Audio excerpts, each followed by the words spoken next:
So this video is all about Tabnit's cursed sarcophagus, which came originally from Sidon in Lebanon, now is housed in the Istanbul Archaeology Museum.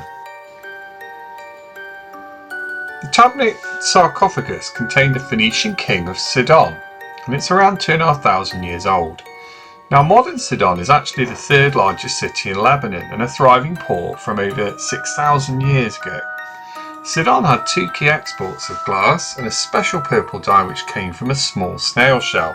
The snails are crushed to make a special indigo dye called Tyrian Purple, which only the Roman Emperor or special senators were allowed to wear in some small form. It can actually take over 12,000 shells to make only 1.4 grams of dye. Now Sidon had many conquerors over the years, including the Assyrians, the Babylonians, the Egyptians, the Persians, the Greeks and finally the Romans. And actually Herod the Great visited Sidon, and so did Jesus and St. Paul. The city was eventually conquered in modern times by the Arabs and then the Ottoman Turks. And the sarcophagus is an interesting one as it's decorated with two separate and unrelated inscriptions. One is in Egyptian hieroglyphs and the other one in the Phoenician alphabet. It was unearthed in 1887 by Osman Hamdi Bey at the royal necropolis of Aya east of Sidon, together with Alexander sarcophagus and the other related sarcophagi that are in the Archaeological Museum. Tabnit's body was found floating, perfectly preserved in the original embalming fluid apart from his neck and face, which were not submerged. It was slightly emaciated, but plenty of flesh remained on both the face and limbs, and the skin was soft to touch.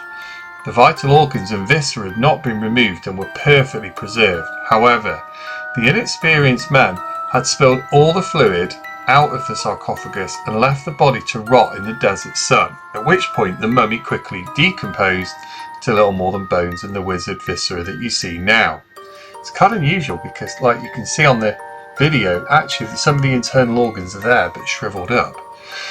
Now the inscription in Egyptian hieroglyph revealed that the sarcophagus was originally intended for an Egyptian general called Pen-Ptah. The Phoenician inscription reveals that the sarcophagus contained the king's remains and that Astarte, or the Phoenician goddess of fertility, love, sexuality and war, will curse anyone who opens the sarcophagus. Both are now on display at the Istanbul Archaeological Museum and they are rather wonderful, so well worth a look if you're in Istanbul for a few days.